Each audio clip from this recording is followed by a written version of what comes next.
Hello, everybody. It's your old friends at Nerds of Us, and welcome back to the Best of All Worlds podcast here from yourself, Jonathan, and the man to know, Captain Jerry. So, Jerry, it's good to see you again. Hope you're keeping well It, it's after all good this to time. it's good to be back. Good to be It back. is. Yeah, We always we we is. tend we tend to we tend to make multiple little breaks. Yeah. The thing is, it's all about like kind of life balance and stuff like that. And fortunately, Yeah. we Yes, can't very, always very quickly. record. Yeah, we can't always record, but not too bad. That's Um, good. Yeah.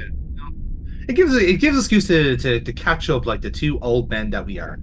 It's like, how's yourself? How's the family? Ah, yeah, grand. How's your family? How's the how many? Oh, yeah, got the idea. Ah, yeah, sure. Look at it. And then just we all kind of just sit arms folded on our park bench. That's You do have a family. Me. yes. Okay. Yes, I have a very lovely family, and yeah, and she's perfect. Um. So. so so anyway, Jerry, as I'm sure you well know, and I'm sure as our viewers know, we are in the middle of our latest arc of episodes, and what I suppose we kind of coined as a dark arc. We have gone for various different flavors of sinister or horror themed episodes. So we went with something kind of like, I suppose, like a mutagenic episode in Genesis from Next Generation. Then we yeah. went something a little more psychological in the Thaw from Voyager, which turned out to be one of our better hits, which we were very surprised by.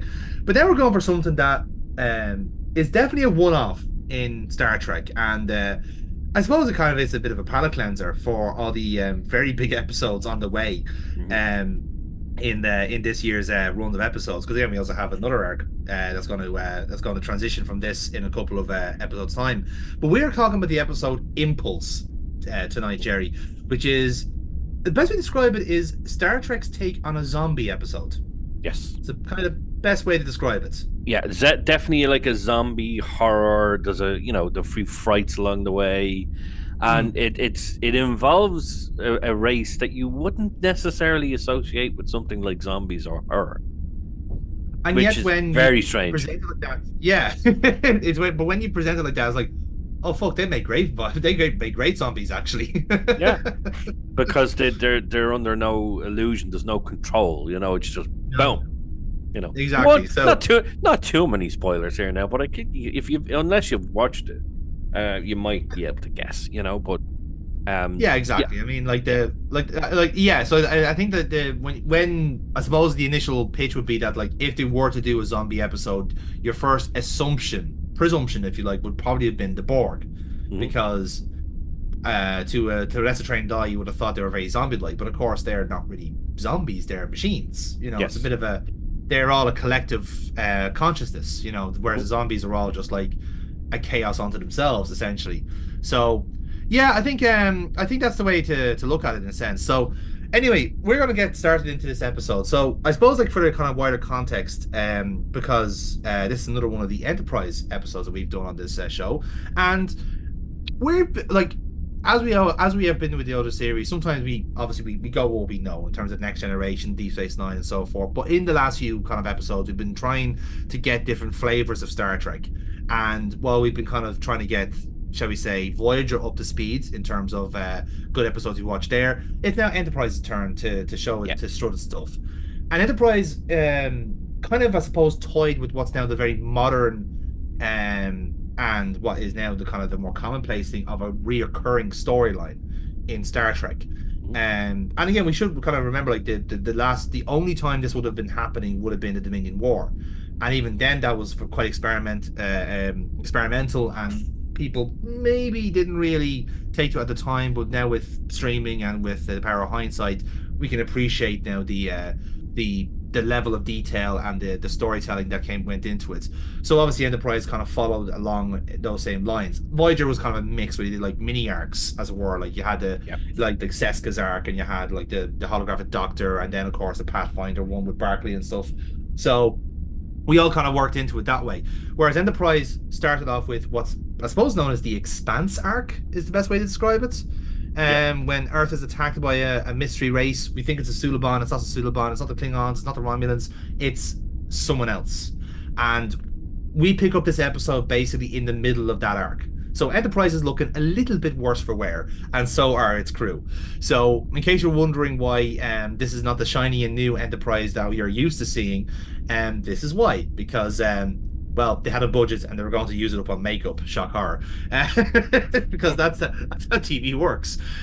So yeah, so that's the kind of wider context. Like overall, like I think we kind of said this before, with Enterprise, and certainly whenever we do review Enterprise, it is a crying shame that Enterprise didn't get as more love than it did when it was out, because it was definitely one of those shows that deserved a lot more time.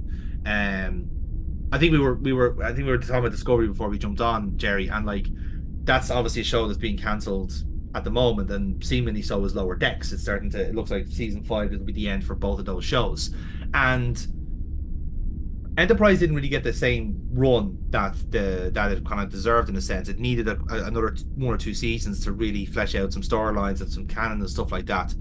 And it's kind of fascinating how we feel about Enterprise and how the kind of overall reaction is to Discovery. I know there's always pockets of fan base that do enjoy Discovery and New Trek overall, but for us to kind of live through Enterprise being cancelled and definitely not deserving it, it kind of no, this was a show. Listen, I know we were kind of getting Star Trek fatigue, at the time, and but it deserved a 5th season. I know the other shows apart from the original got 7 seasons. This deserved at least 5, because we were going to get the upgraded Enterprise. We were going to get the Romulan War. Would have been fucking amazing, and we didn't get it, and it's very sad that we didn't get it. But unfortunately, it is what it is. It's kind of fascinating in a sense where, like, if Enterprise was part of New Trek now, it would have got the 5th or 6th season, because just the quality of the show alone, the actual premise would have been fine. But at the same time, though, I feel that people that would be involved in New Trek wouldn't quite get the Enterprise feel, if you know what I mean. It would be Discovery essentially, and so it's one of those weird kind of dichotomies where you would want it to be kind of done now with the shorter run season and the ability to stretch out the stories a lot more, because if you compare the last season of Enterprise with the current season of Discovery, there's no fucking comparison. There's one good show and there's one show that's stalling its little heart out. You know what I mean? Yeah. So anyway, we'll get into it now when we're talking about the show overall. But Jerry, are you ready to jump in? I am ready to jump in. Wonderful. Right. So again, guys, you know the drill by now, because this is the 33rd episode. You're probably sick to fucking death of me saying it, but I'll say it anyway. This is the best of all worlds. This is part watch along, part review. If you want to watch along the episode with us, by all means, jump onto your streaming service of choice and press play when we do, and you get our running commentary over the episode.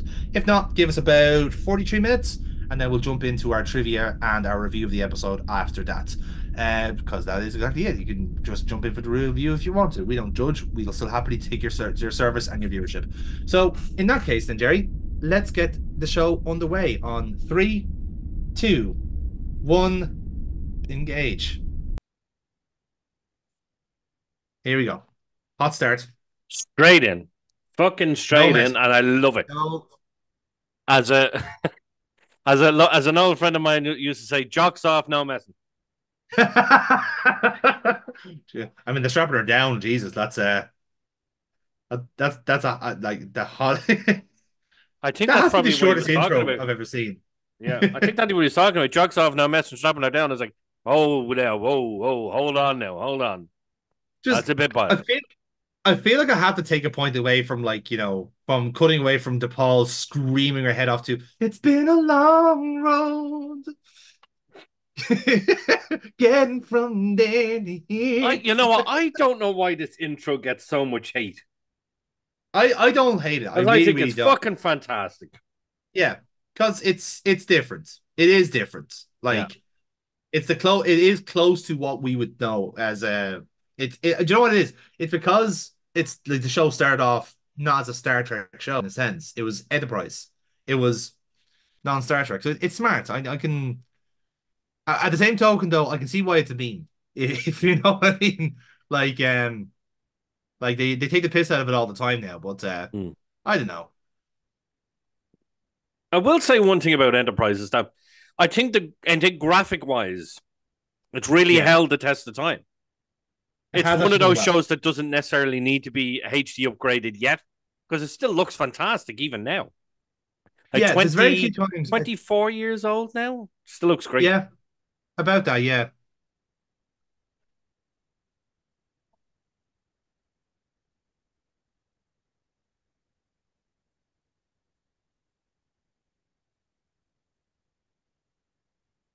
Just gonna snap her neck there for a second. It's like In only fairness, dreams now. this is the best acting Jolene Blalock did the entire show. Wait, are you saying I get to scream out loud at the producers? Fantastic. Yeah. And that it is unfair because she's a fantastic character.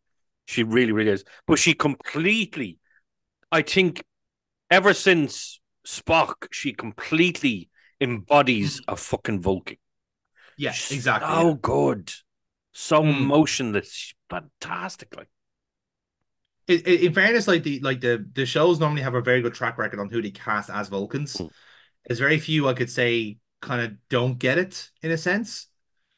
yeah, Um, if anything, I say is sometimes we always miscast the Romulans, is what I would say, because the Romulans are mm, supposed to be a lot more Machiavellian and clandestine and stuff like that, and that they're the ones they tend to miscast more.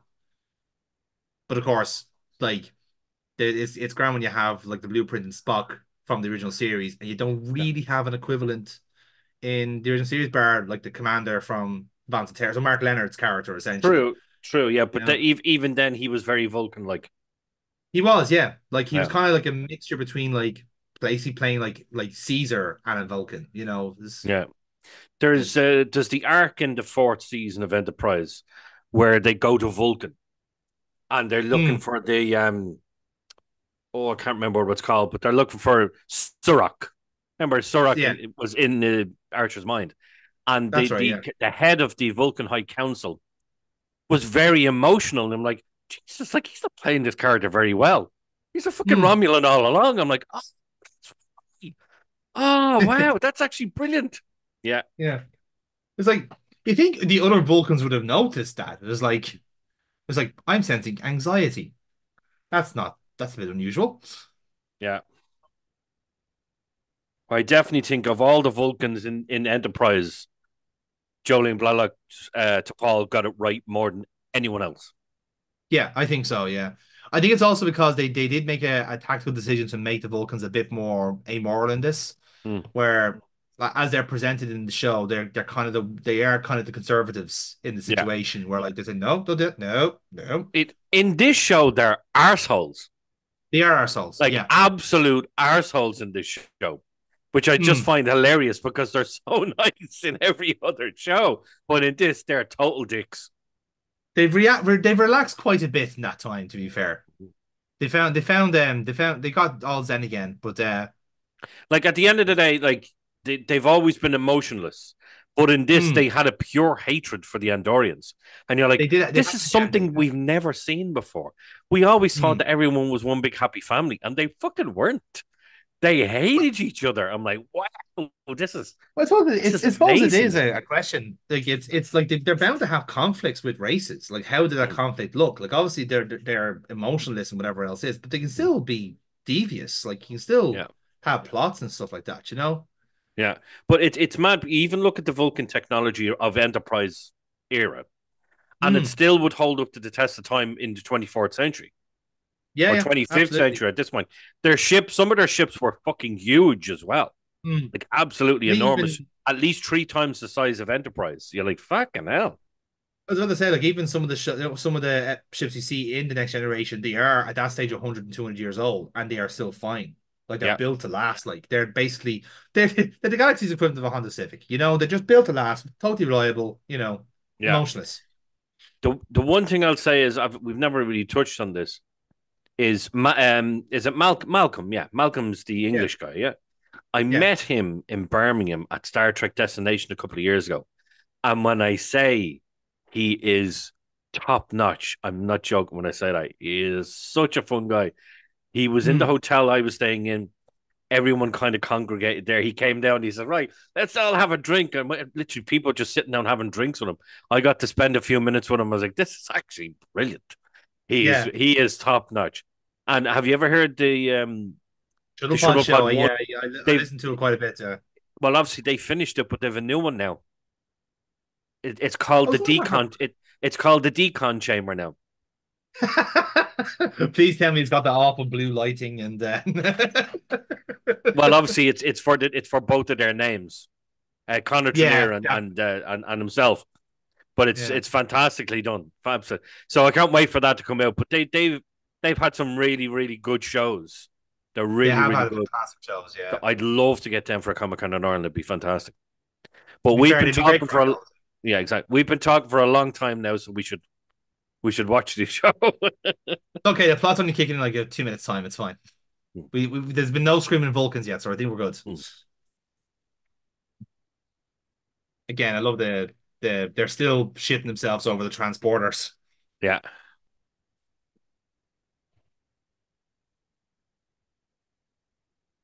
It's mad like just how simple transport technology was then. Yeah. Oh shit. No. Uh, that didn't work. Nope.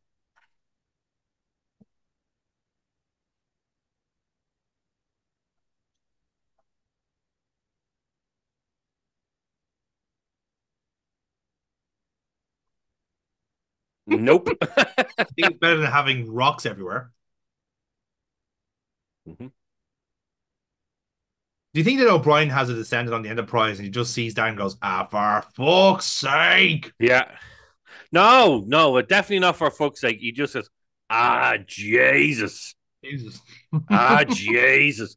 I love that the fact that there's a Colin Meaney video on YouTube of just every time he said Jesus. That's prime content, to be fair. Mhm. Prime It, content. it really is. If you know what, I would love to get him for a Comic Con, Yeah. or even just like an interview.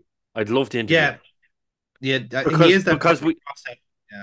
yeah, if anyone else talks to him, let's say an American talks to him or an English person at say one of these conventions, they're going to talk to him about Star Trek or Stargate or any of these shows that he's been in.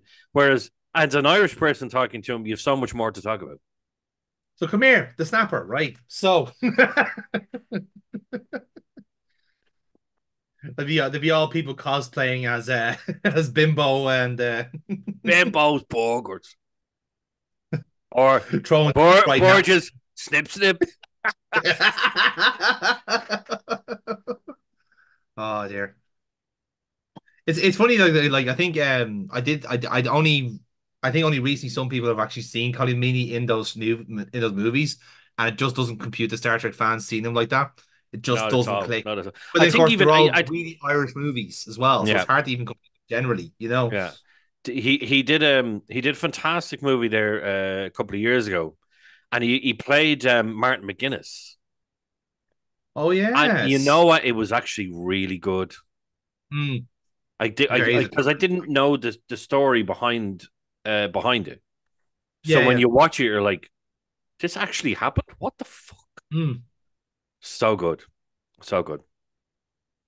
I'm loving right. So you all it takes is for them to turn the lights off, have a few yeah, little background lights already ominous. You've got that lovely deep tone in the background of the music, and it's yeah. just boo. I love it. But it's smart as well because it just like every set feels a lot more smaller, claustrophobic. So you don't Yeah. have to do as much fucking damage as it were. Like it's so smart. It just goes to show you like at this stage, even with the various different people in production and stuff like that, these lads were in the fucking swing of things. Like they Oh, knew how to put fucking. it together, you know. At this point, they'd done Next Generation, they'd done Deep Space Nine, they'd done Voyager. They had this shit Mm, down to a T. Now, obviously, they it's not did. all the same people on this show, but it's the majority of them. You're going to Yeah, I use think the people the that you've used in usually the the same for past, you know? Voyager. Yeah, I think Yeah. I think yeah, whoever was in the next generation would have been the likes of the Okudas and Yeah. stuff like that, and then and like likes of Brandon Bragg and stuff like that would have Oh, on I front tell you, end. when it comes to anything to do with ships, if you don't Mm, use the Okudas, you're something fucking wrong with you the because designs, yeah, they're just yeah. they they can make something that is seems familiar completely new. and you're Yeah. like, what the fuck? How'd you do that? They're just the two, and the fact that it's both of them working Is it? together, and I'm like, Yeah. oh, that's the perfect couple, man. That's just fantastic. As it, you imagine their arguments are going like, Michael, I don't think that this deck would go with this nacelle. Well, Denise, I think you're wrong. I respectfully disagree. Shall we have dinner? Yes, we should. They're the real Vulcans. Oh, That's yeah.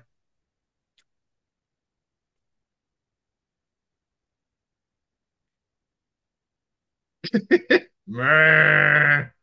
brains. Logic.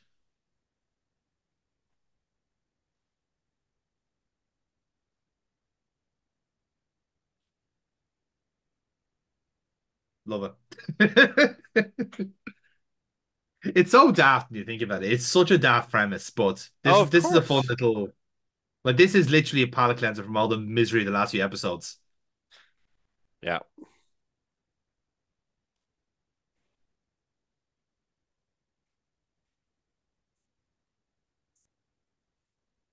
I believe you call it a mind fuck. I don't think anyone calls it that to Paul, but fair enough.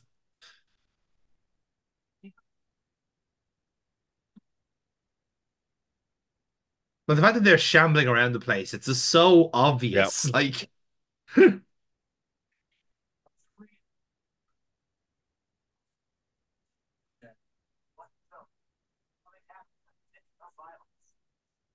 sort of virus is spreading on the ship. In fairness, like these lads still watch all movies. They should be well prepared for this.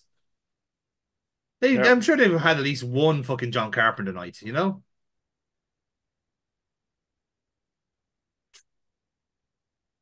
No, no, not him.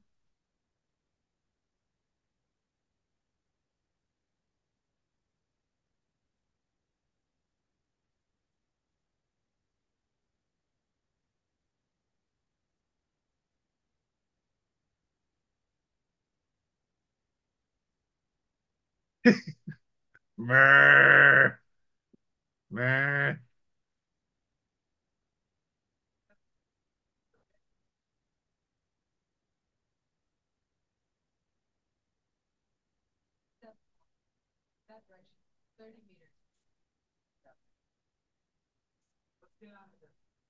No, no, they're regenerating ish. Fucking White Walkers. Sure, they're green walkers.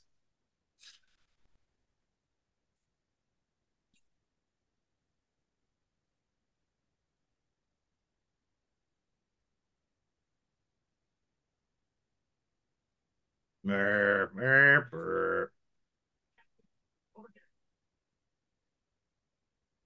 They wouldn't really say brains, would they? They'd be go like fascinating Give me your emotions. thoughts.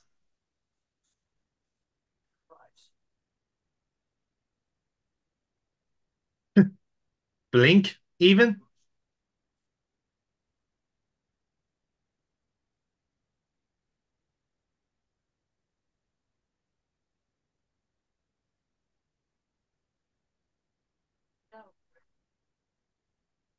Uh-oh. Oh, it's a boss area. Purcell won the cover, Malcolm.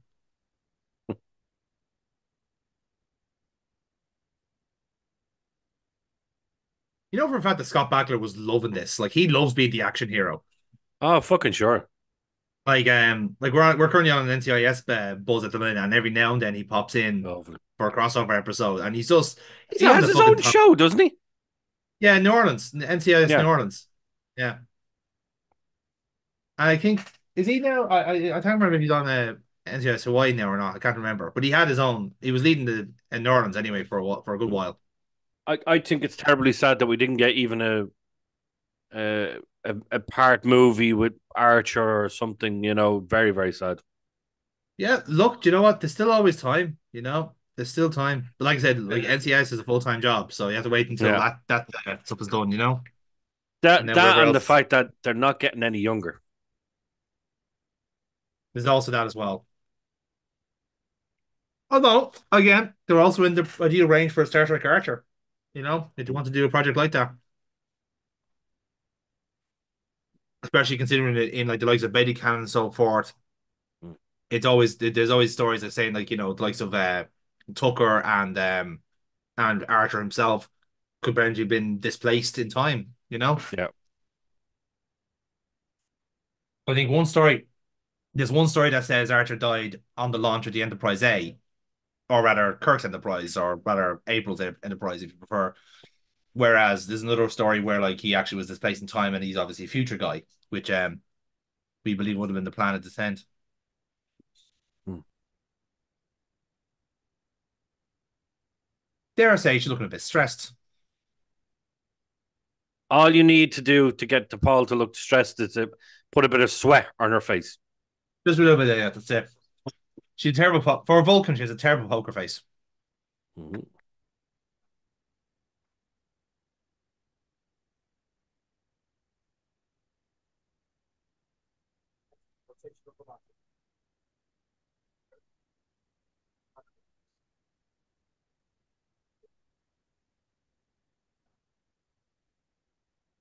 Bonk. Got Wow. it. That did not match the scene.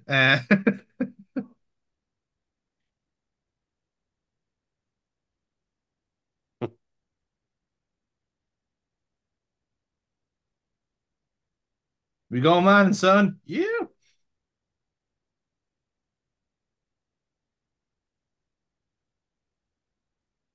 That's it. You can always tell whether you're the this which episode, what season this episode is from because the zip is down.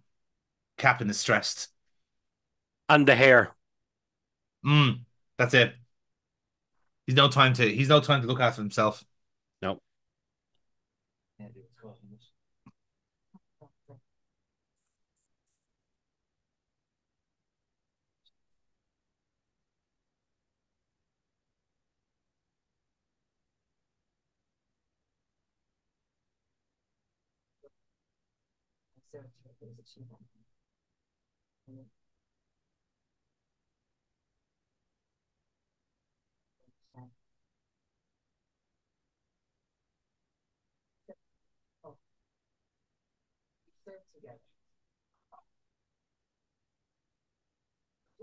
Was that a yes?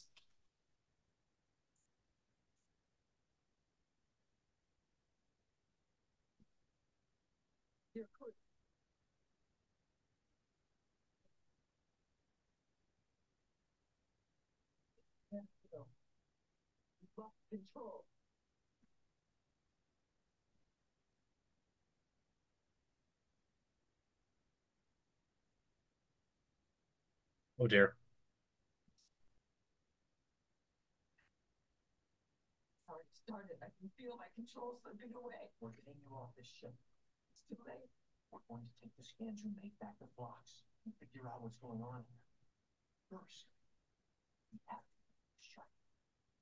Which means you have to survive.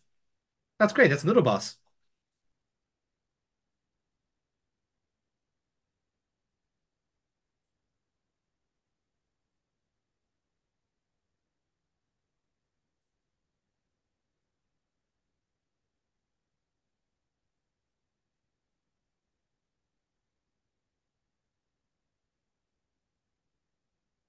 Ah, nothing like an L with the Jeff She's tube actions, eh? I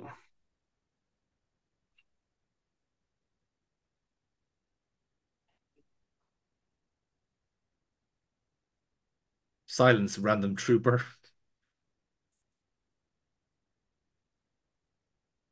This is fine. should Just, have just, nothing just wrong go here over at it. all. No, nothing wrong here Just, at all. just hop over it, Grant. Just let your leg out. Let's one front one the other, lads. Come on.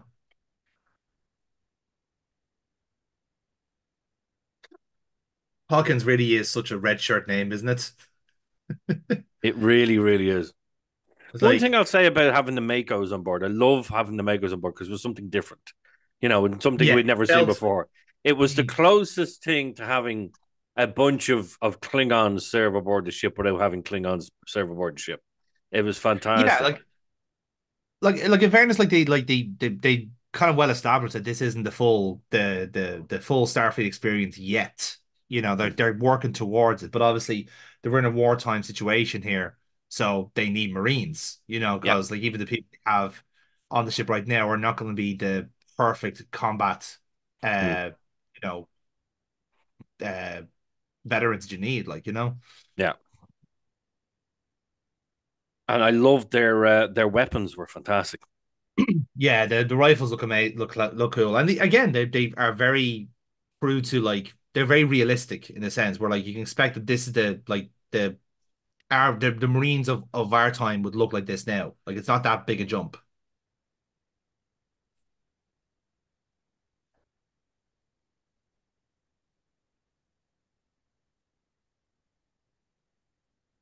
I love the Hawks going like that all just sounds bad. Hey, I don't fancy my chances here, lads. I'm not gonna lie.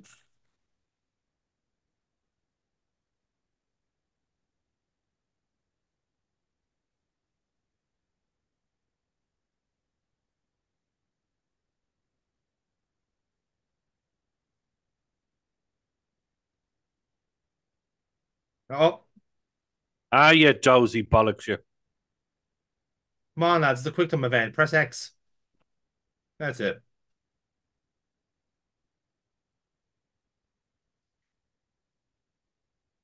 And kicked them to death. Or at least stun them.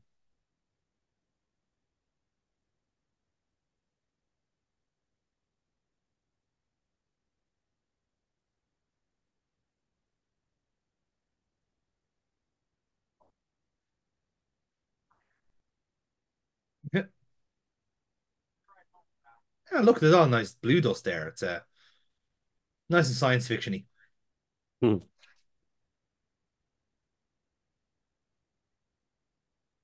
Oh, Uh-oh. that's just what we need.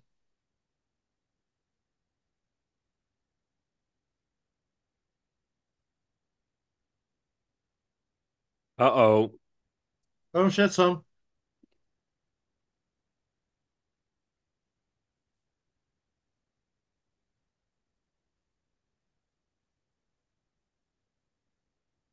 No crashing this shit next time, right, Meta? Thank you.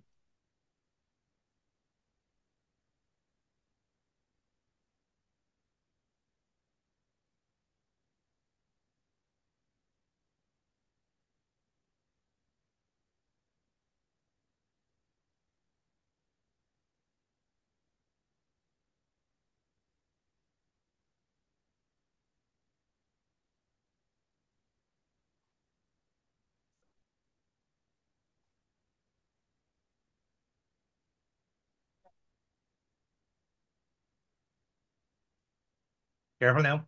Can't call that anymore. Oh, we said docking. Sorry. Okay. The subtitles were wrong here.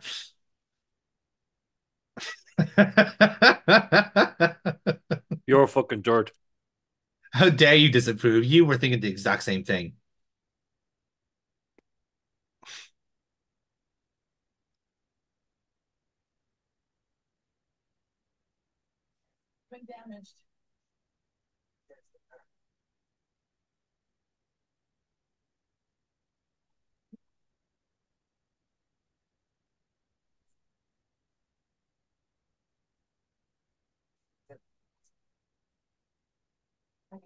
So it is just how I remember the season of Enterprise, but it always seemed like Scott Bakula was cut up by something on his face. He always just Mhm. seemed to be bleeding out. It was like, this fucker ever clot? Like, No.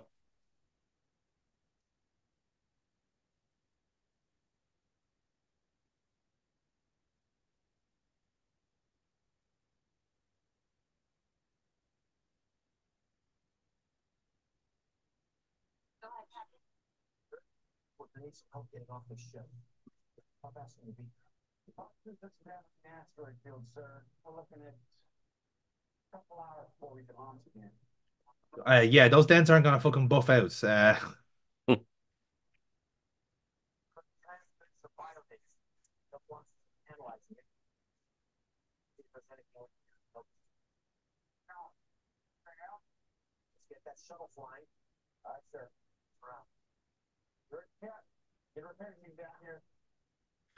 And I feel like this the whole thing about like the limited shuttle pods as well. Like that was clearly a little like kind of like response to Voyager having limitless amount of shuttles because they destroyed a lot. Like Mhm. whereas now like these lads are trying to like save the human race with just two. Yeah, like Voyager had limitless shuttles of different Yeah. types Hmm. and unlimited space in their cargo bay, despite the fact they're only a small ship, because Yeah, Phlox was in there, and Phlox had a bigger enough ship, he did, to and be fair. then unlimited torpedoes. Yeah. Well, in fairness, he always oh don't like Jolene, can you stop throwing plastic at us? No. Mhm.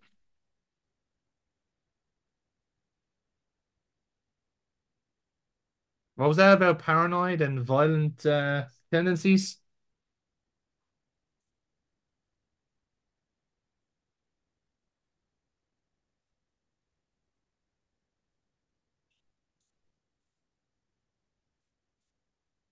That sounds like the logical solution. And I hate logic.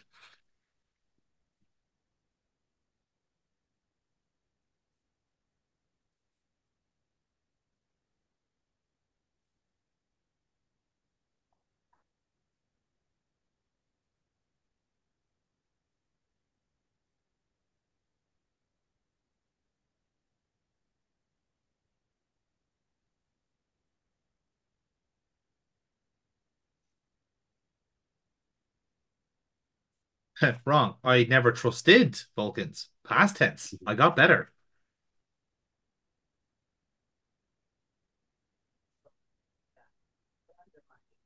You also kind of don't never appreciate how tall Scott Bakula is until he's actually in the room with other people. Because he's big enough, like. Mhm.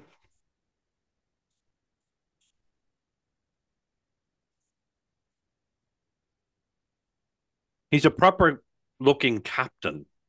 Yeah, he is. Like he's a very traditional looking. He's a traditional looking main like lead man. Mm. Oh, here's the lads. Here we go. The men are here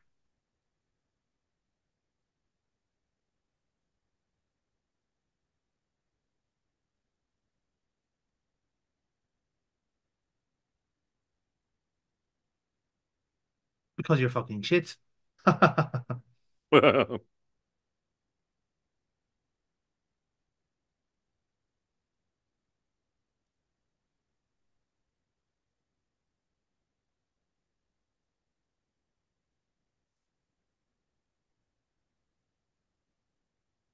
Yep, there we go.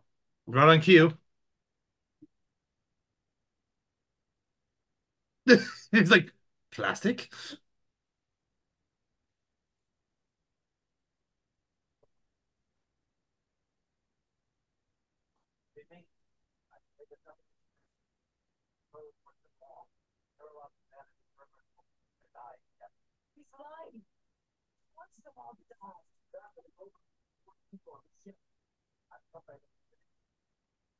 Ph, 140 people? Don't you mean zombies?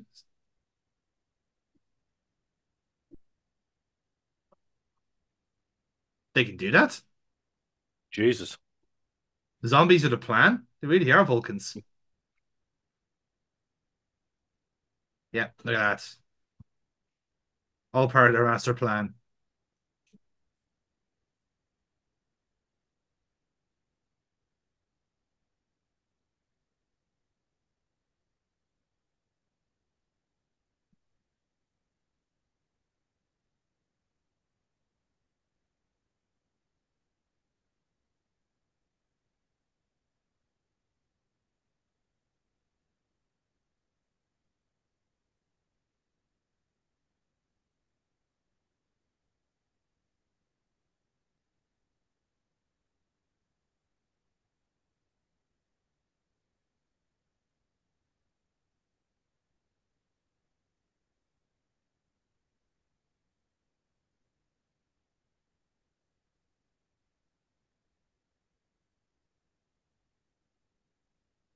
Yep.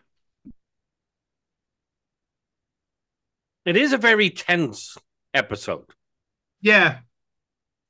It's so much on writing, I'll say that much. It's definitely picked its spot and it's going for it.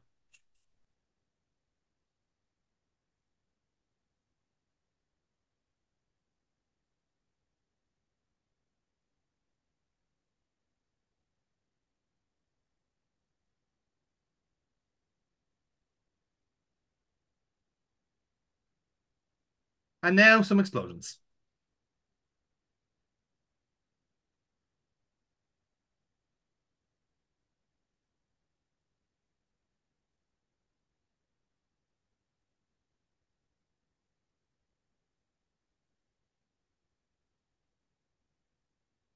Flail! Flailing!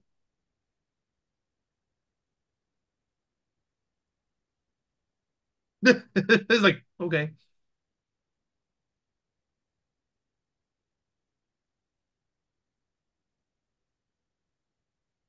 I can't tell with the lighting whether that like rubble was CG'd in or not. It kind of had a weird edge to it. Mm.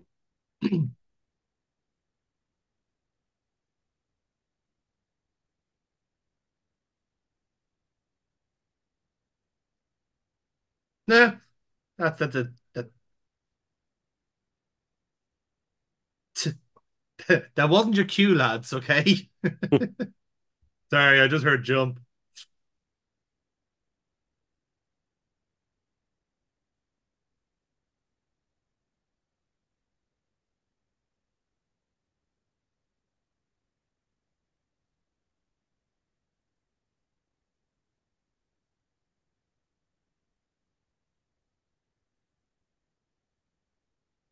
Yeah, fuck off. Wow.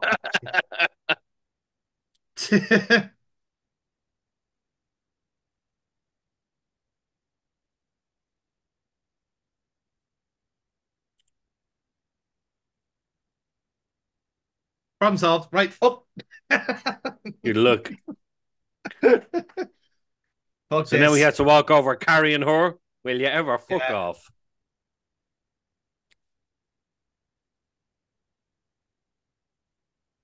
Scott Bakula doing his own stunts there. Fair fucking play.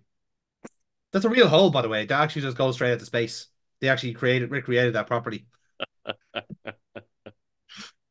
So, you want me to walk over a metal bar over a green screen? Nah, mate. Sorry, I can't do that. That's on the contract. You're gonna have to get the body double to do that. Sorry.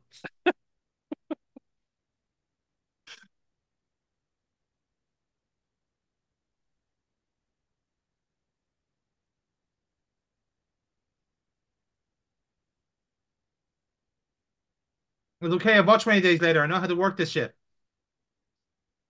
Uh oh.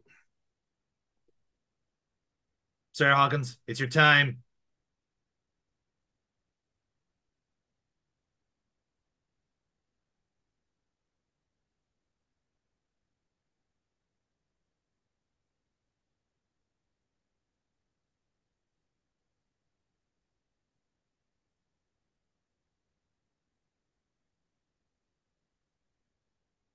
No, our steel bar.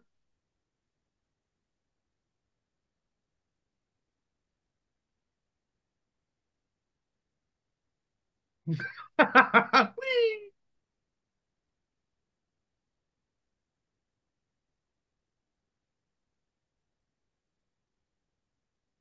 Jesus, lads, come on, will you? For Jesus' sake.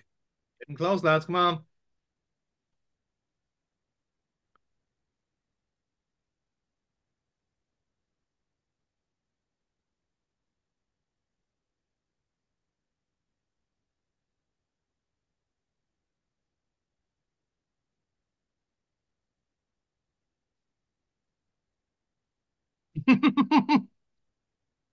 Right, That's how that's you one way do to it. fix it.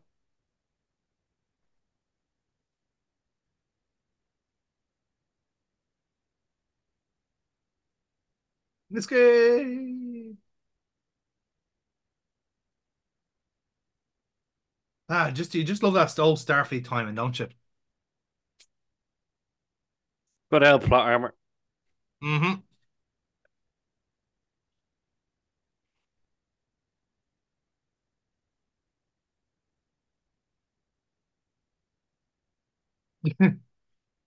She doesn't seem happy.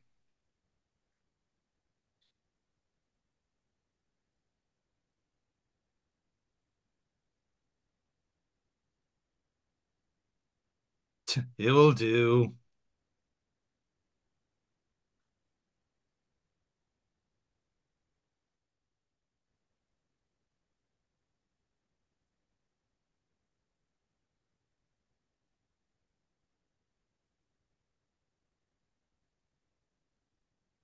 It's just, I she's only love slightly Flux. crazy now.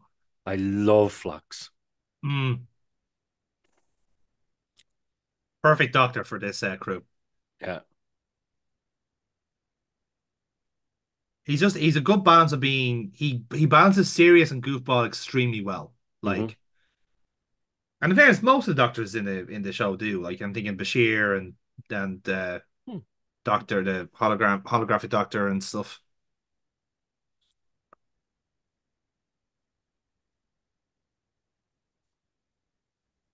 Royally fucked.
Stephen Crewman, you're one of the main characters.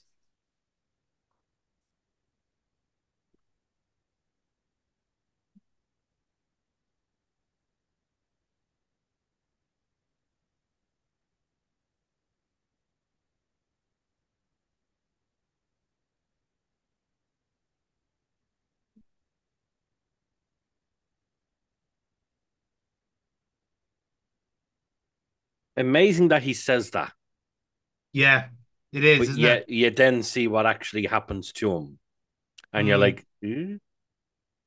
As I say, it's a very telling line to put in at that point of the season.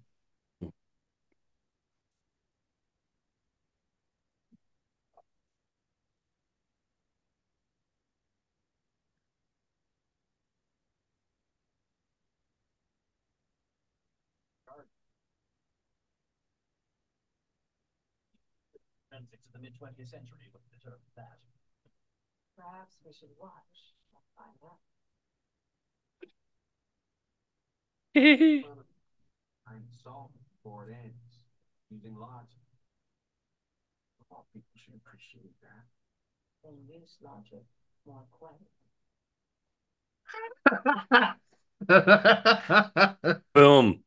If that's a fucking burn, I don't know what is. Isn't Oh, it? Oh, movie's over.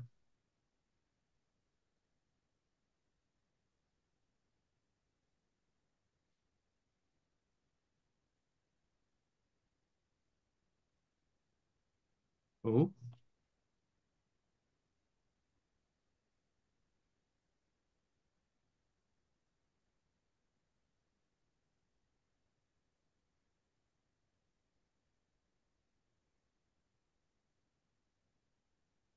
Ah, Trillium flashbacks. Don't you just hate them?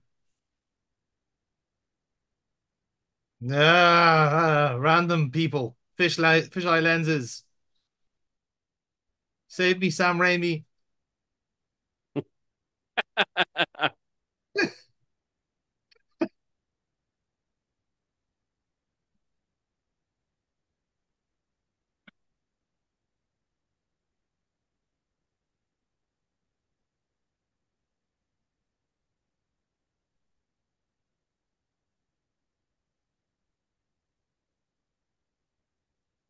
What are you? Ooh.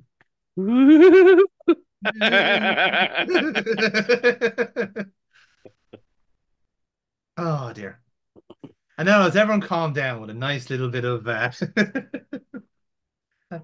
so- oh my God, there's been a zombie attack. It's been a long road. Everyone needs to relax from a bit of zombie attack for now, you know? See? No zombies in the credits. No, no, Denzakuda. No, no zombies here. We're all fine. We're all good. Everyone's fine. We're all good now. So yeah, there we go. That's what happens when Star Trek does zombies. Well, I know that was a burning question in everyone's minds there, but now we've answered it. So Oh yes, absolute burning question for everybody. Yes, yes, 100%. it was. It was. But we're here now. We made it through. We didn't piss our pants. We didn't shit ourselves. So, you know, let's pass the scare test. Isn't that it? Okay. Okay, I'm only speaking for myself there, apparently, but fair enough. Okay.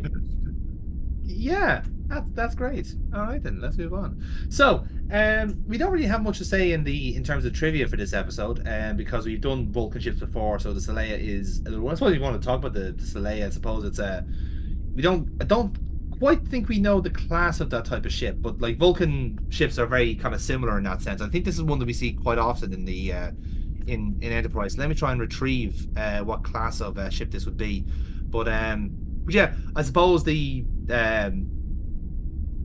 actual like kind of like gives a chance to try and talk about the Vulcan ships as well, because again we haven't really seen as much from it from the start of this run, but they're purple. So that's their tell. You know, they always seem to have like a kind of like every kind of race has like a base color that they go with. So like, you know, humanity always has this kind of like, you know, gunmetal gray or steel or blue depending on the lighting.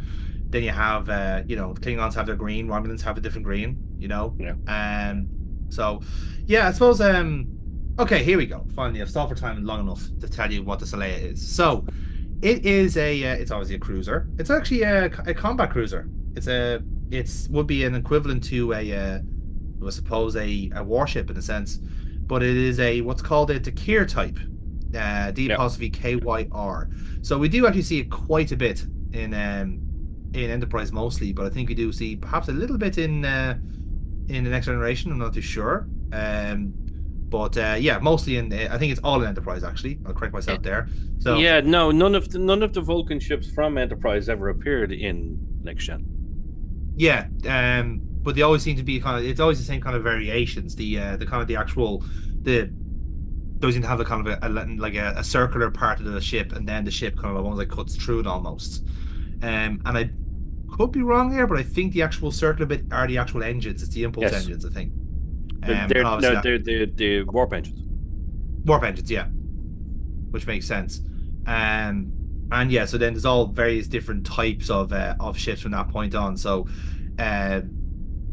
I'm not sure how they call it kind of transition into it, but like the Kira it would be what the Saleya is. So that's supposedly a more combat oriented type of ship. Yeah, it's their bigger ones. It's one of their bigger ships. Yeah, yeah, that's what I'm seeing here as well. So yeah, I do like the design of the Vulcan ships in a sense. It's very like it's actually kind of feels the most ship-like in a sense. You know, kind of way where like from a kind of a bit like I'm thinking actually like a nautical ship here, where you actually would imagine like a ship with a massive mast and a sail and stuff like that. Outside of like, you know, the Yeah. Bajoran solar ships and all that, but this one actually, because it looks so big and like outwards, it Mhm. feels like the sail of the ship. You know what I mean? And I quite like the way Yeah. it looks at, but it's also very geometric. It's all very circled within something triangular or something like that. It's very geometric, which kind of checked out with the Vulcans, you know, mathematical minds and stuff like that. But how do you like your Vulcan ships, Jerry? Are you a fan of the architecture I overall? am. Do you like the Not the smaller ones, you know, like we've seen a couple of smaller ones in the show, but I particularly like the bigger ones. I say like the more combat orientated ones, especially when you go into the last season and you've got the bit of conflict between the Andorians and the Vulcans, and they're shooting each other. And I'm like, yeah, this is quite good. And they're so big, it's there's just something about them. The design is fantastic. I think the color is very unique, very different. Yeah. I do like them, yeah, and the fact that for a race that's supposed to be peaceful and spiritual and logical, um, they build some seriously powerful fucking ships.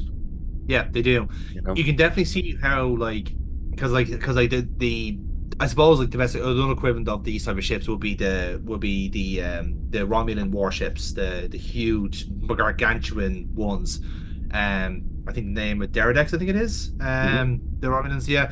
So they're a similar one as well, where like they are so big, and as I said, they are the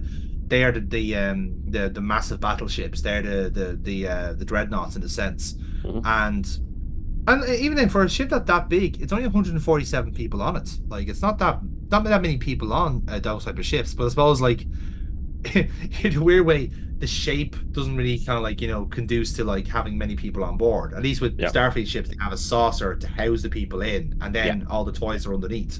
Whereas it's a lot more uniform, if you like, in here. So, so yeah, I suppose we'll kind of answer the question really. We'll use because again we don't know when we're going to meet another Vulcan ship on our travels here.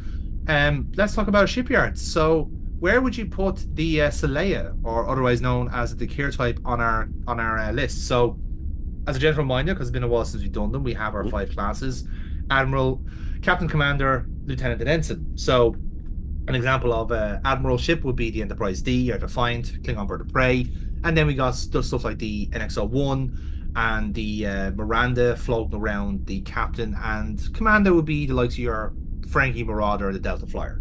So, and then anything beyond there, then underneath. So, out of design wise, where would you rank your Dakir class Vulcan Design starship? wise, I think they're very unique. They're very different, but they're very Vulcan.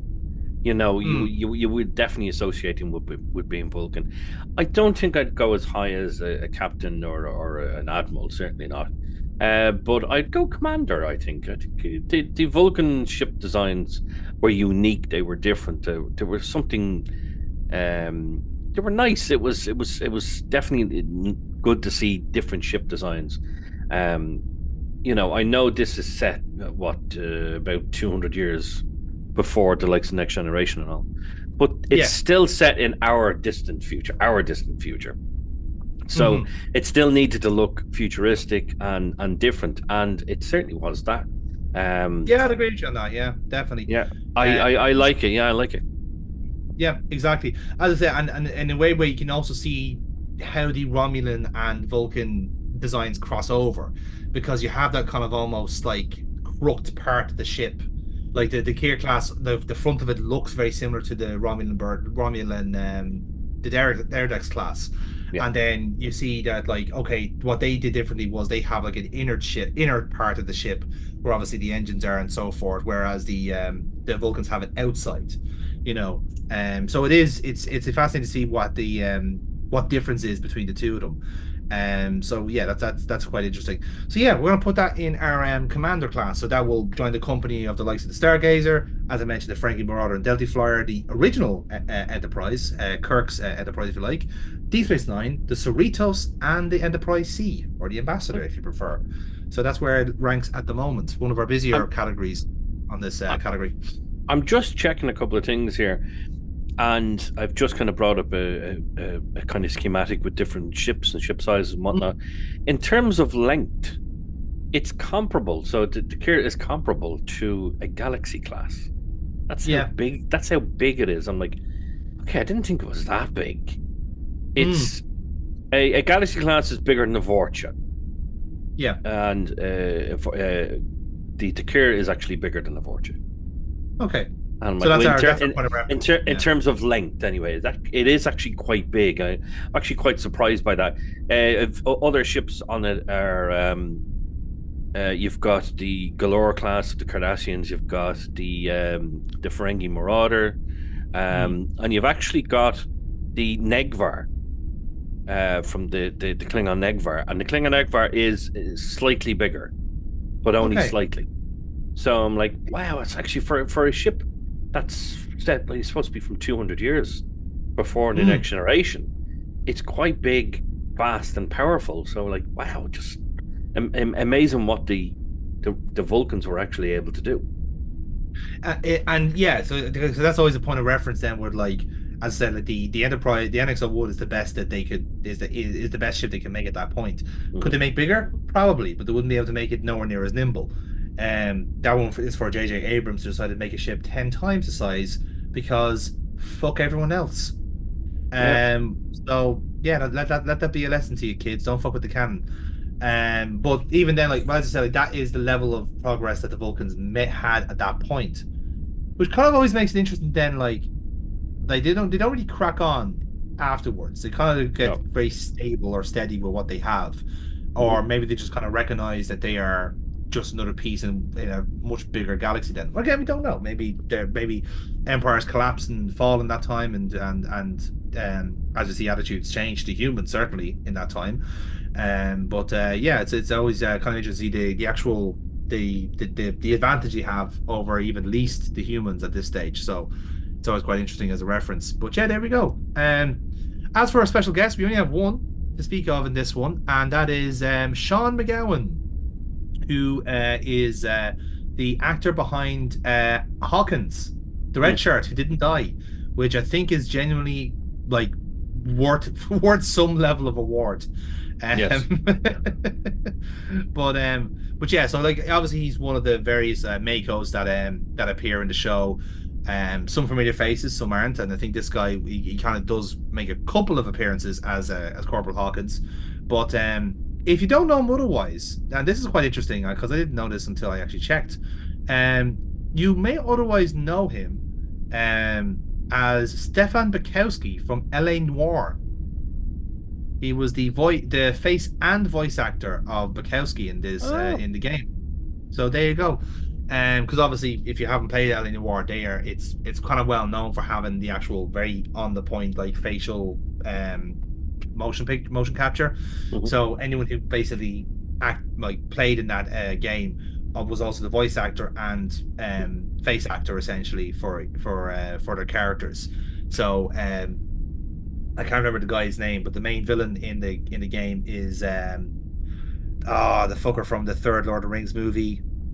Um, he had the long straggly hair.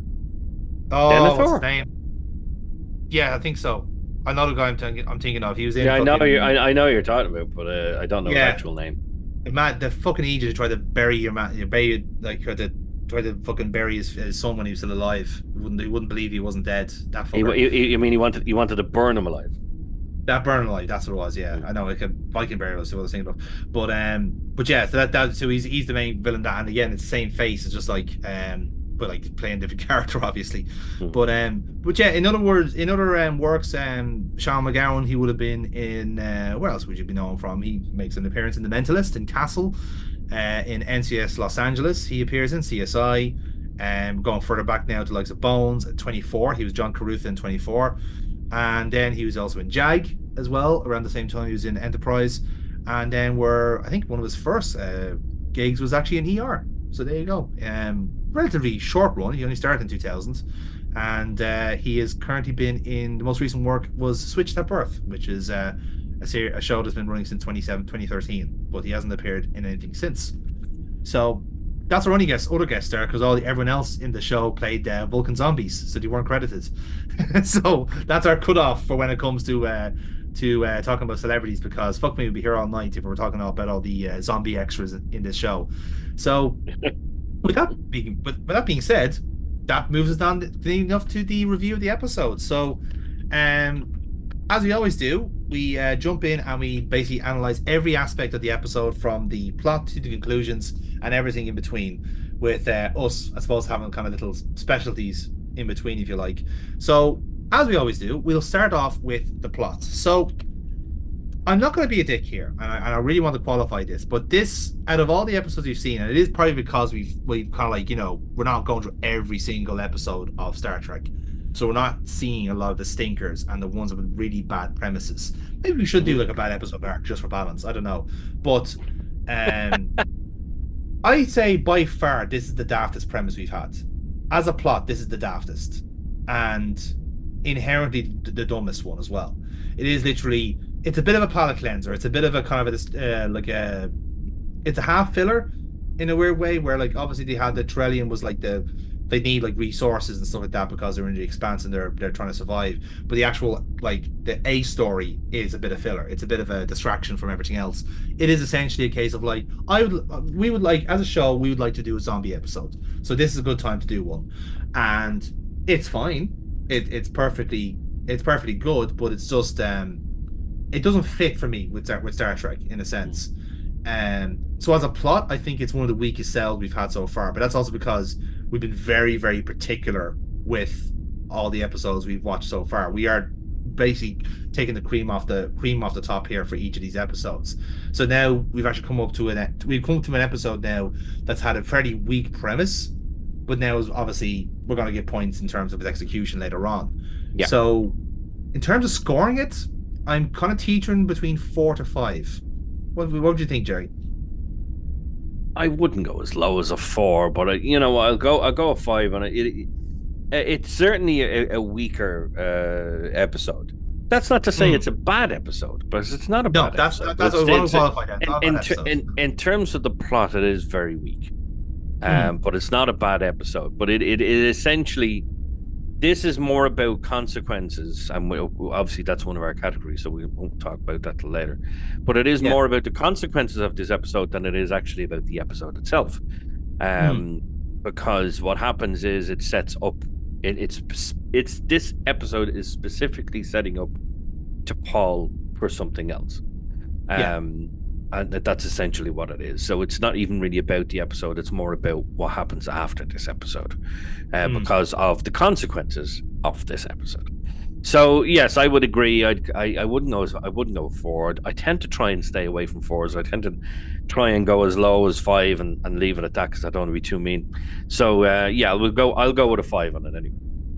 Yeah, I think it's fair. Yeah, it's as I said, it is one of those episodes. If we were going through every single episode, we'd come across a lot of 5s because a lot of episodes are just fillers. They are the path of the season out. They're like little explorations or aliens of the week type episodes that we are actually skipping. So that's why we're actually seeing one this time around. Next up then is the setting, and again, this is one of those characters where this is one of the categories where this episode has to be inherently good at. And overall, I think it nailed it. I think it did really well.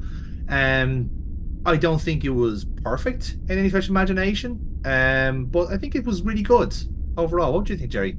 Sorry, which category? Sorry, what did you say? Setting. We're doing the setting next. I thought the setting was good.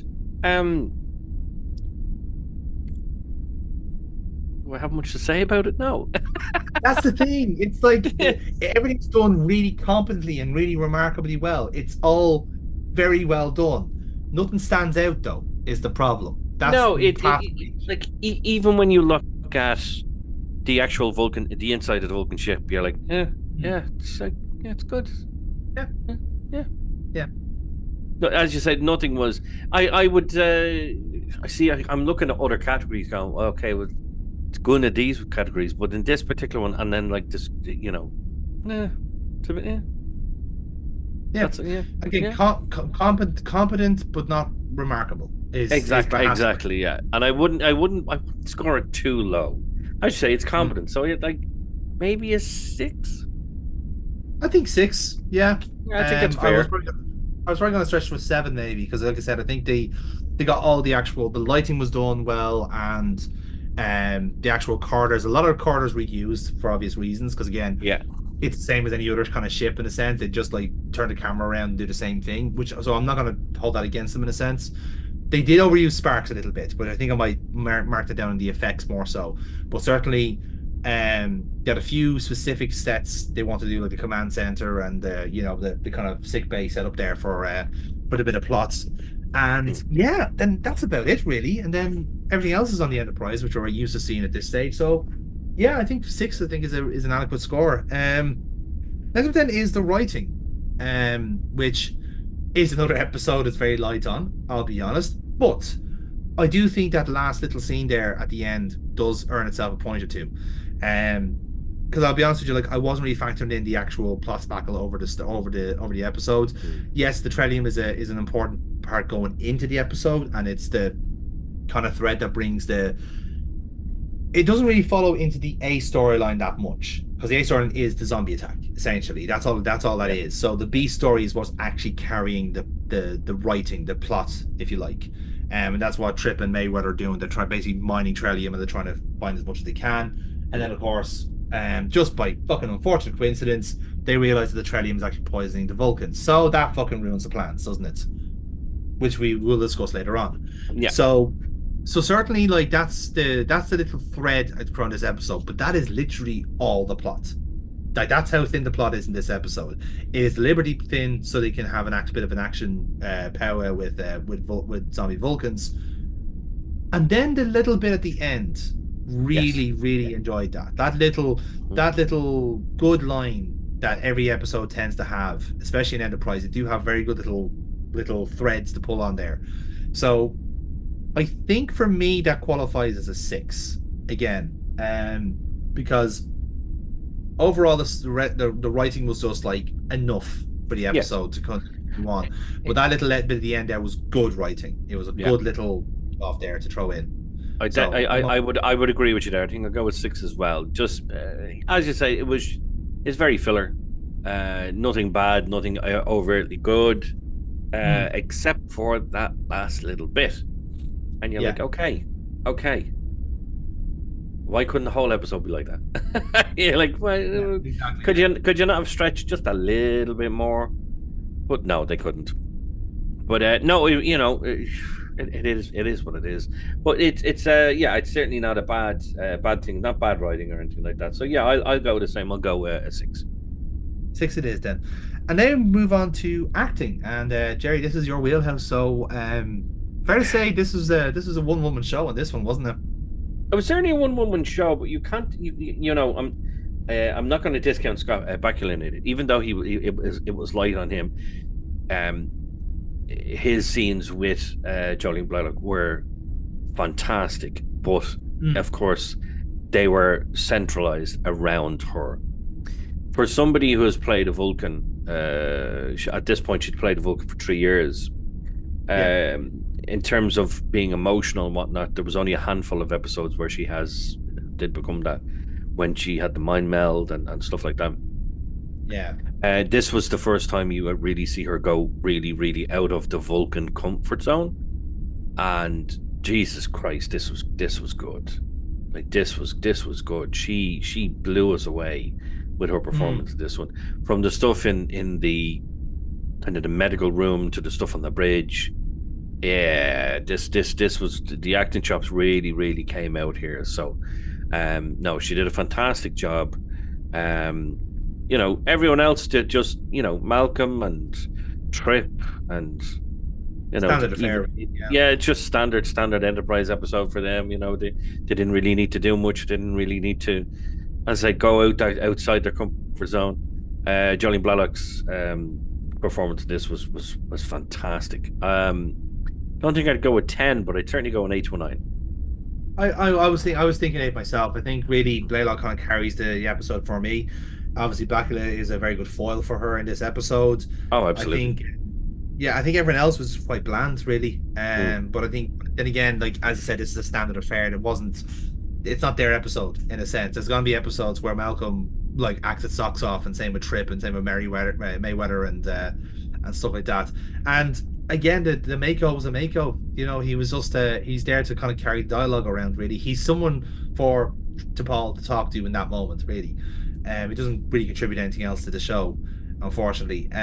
So yeah, I think that's I think an 8 is fair enough, because I think really that's how we're kind of consistent with it. Like normally we only give 9s and 10s when everyone is on the ball and everyone's having a good time. Even with something like Genesis, we it's like, okay, Barkley, you're a spider, go, boom, and away they go. It's like an improv. Yeah. Whereas it's all about DePaul basically getting like 3 years of frustration out in one episode, which is fair enough. Next up then is action. So again, this is the category where the episode is judged on. And the kind of question for us then, does it work for us? Is there enough action in this episode for an episode that is pretty much all action for all zombie shenanigans? What did you make of it, Jerry? Did it work? Did it pass the bar for you? Oh, it certainly did. The stuff with the Vulcans was fantastic. It was Um, it was exactly what it said on the tin. It's exactly what you said at the start. It was essentially Star Trek's take on a zombie episode, and that's what they were. They were zombies. Now, were they still self-aware? Yes. Um, so that made it kind of like they were smart zombies. Yeah. It was just a nice little bit of action. Then coming into like the suspenseful, let's try and get over this 2-inch fucking bridge. That's probably going to collapse anytime soon. The fact that Marine got over and escaped and didn't die, I'm like, lads, you were missing a trick there. You could have let him fall. You know, you could have let him fall there. Come on. But yeah, it was a nice little amount of action. Not too much.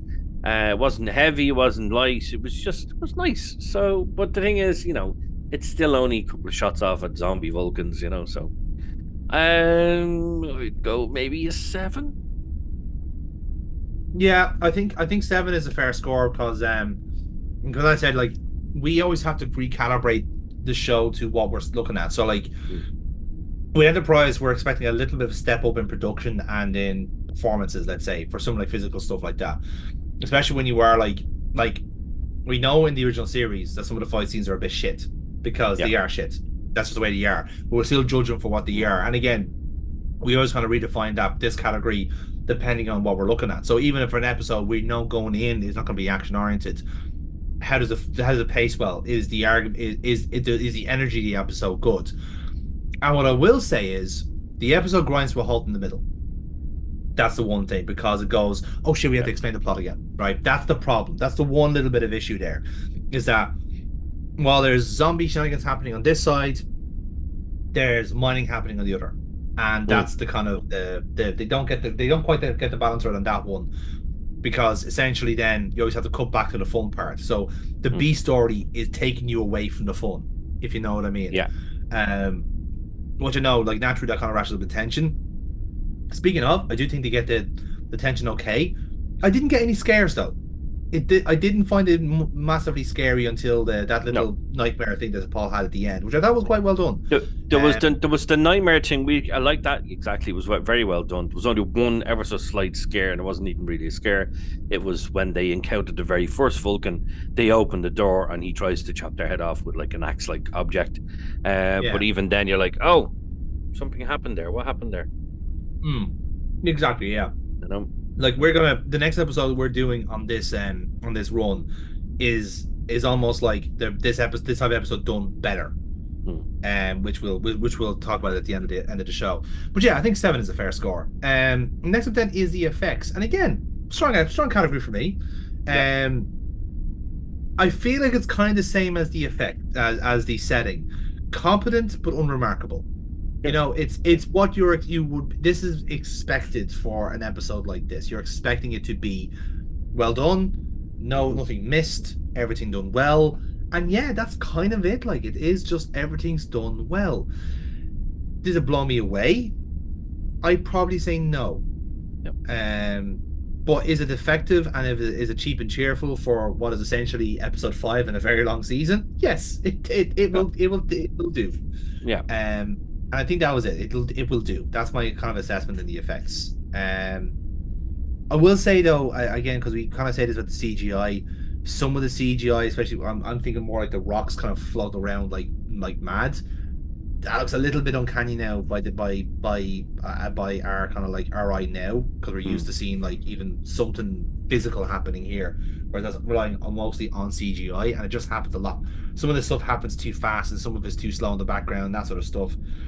Could be it is probably something where like when you're watching at like different FPS, it looks a bit off, Yeah. So I'm kind of willing to give it a bit of leeway on that. I'm not sure how to score it though. What would your score would have been for this? It is a tough one. Like at the very start of the show, a very start of the episode, I was praising Enterprise, how their graphics look absolutely fantastic and they stood the test of time. And then this episode made a liar of me ever so slightly, because yes, the ships look good, the shuttles look good, but little bits and pieces and like that just looks cheap. It does. It looks cheap. As I said, nothing really. Oh, excuse me, I beg your pardon. Nothing really blew me away about this episode. It was just simply, it was there and Yeah. it happened, and the graphics were good, but they weren't mind blowing, and yeah, it was fine. 6 to a 7. I'm gonna It have to seems go with 7 on that. Yeah. it seems fair. So like a 6 or 7. Yeah. So yeah, 7 is fine. 7. Yeah. And then this is your wheelhouse again, then Jerry, with the score of the episode. Now you see, this is where I'm like, right, they did this very, very well. Okay. Now, yeah, you have to understand. For me, I always take this particular subject very seriously, because if you don't get the music right, the music can ruin it. It's like let's take Lord of the Rings. If they had brought a different composer in, and that composer had, say, guitars and electric instruments and stuff like that, would have completely ruined the movies. The movies wouldn't have been half as good, because Exactly. Yeah. even, like, during certain emotional scenes, it's that really kind of beautiful but sad music in the background. This episode ticks the boxes as being a really good musical episode, because it's got that suspense in the background. It's got that like lower beat to it. I'm not going to say Jaws like, but I suppose in a way almost Jaws like. It's like do do do do do do, and it goes throughout the whole thing. So they really, really, really got that right. It actually reminds me a lot. You see, a lot of Star Trek episodes, even though when the music is different, it's still similar with other episodes. And this reminds me of I'm not sure the name of it. Would have been first season. Might have been Regeneration, when the Borg were actually in season 1. That was second season, I think. Yeah, it had slight Borg undertones from that episode. But I think that's what they were trying to do, because the only other scary thing in Star Trek is possibly the Borg. So we were trying to get it ever so slightly like the Borg undertones, and it was really, really good. Oh, yeah, I just checked there. Regeneration was the 23rd episode of season 2. There you go. Okay, so I thought the music was good. Was it absolutely knocked out of the park? Best of both worlds. In Pale Moonlight music, no, it wasn't. Yeah, but it was still really good. So I would go 8. Yeah, I think that's a fair score. I think I would say my kind of view on it is that there's nothing unique or original in this episode, but all of it was appropriate. They used whatever suite they had well. And again, we see this a lot with a lot of the episodes, especially the ones that we're reviewing. They rarely get the music wrong. There's very few times you actually get it wrong, and sometimes it is a case of where something is kind of missing. So in a weird way, what I was kind of missing was almost like a horror trope. I was missing a shrill.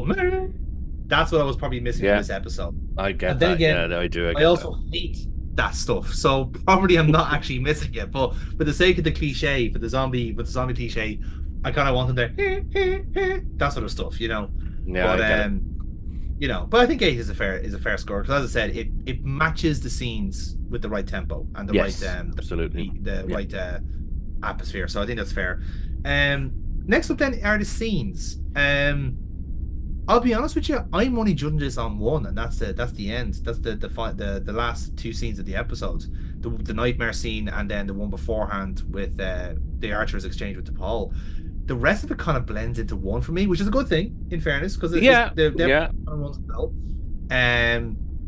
still feel there's a little bit of a clunkiness between the A and the B story in this episode, but that happens a lot. There shouldn't have been one. There shouldn't have been a B side to the story. They should completely focus on the T'Pol Vulcan issue, and it didn't. And the fact that it didn't, that's why this kind of, I won't say it died a death, but it did go down.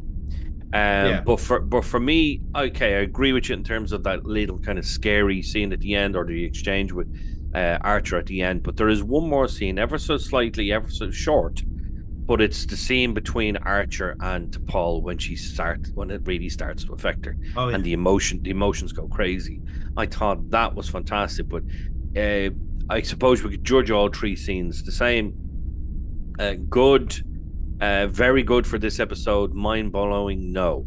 We're not talking about a scene from Best of Both Worlds or what's the current number one actually When it comes to scenes. Oh yeah, so it's certainly not Yesterday's Enterprise for scenes. Yes, there you go. You yeah, know? exactly. Yeah. It's not that'll be the day. It's not it's none of that. You know, it's not.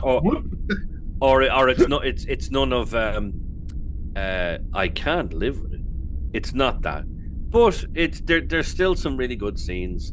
I'd go 7 to an 8. Joe, let's split the difference. We'll go 7.5. Okay, cool. I think that's only fair. So yeah. So then we move on then to character. So character developments, character points. Again, T'Pol I think gets a few points in this one. She gets all the points. There's no character development for anybody else, except for that one line that Archer says, where he says, "I have to keep that bit of humanity that I've still got."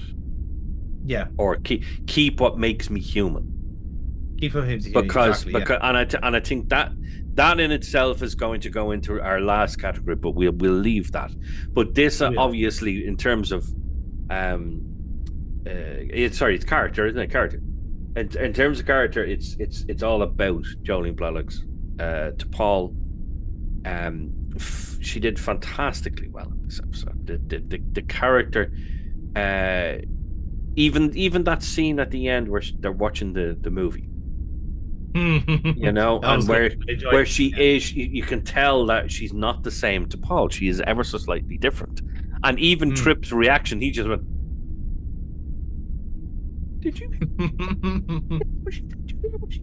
Did you yeah, exactly. So I thought that was very, very well done.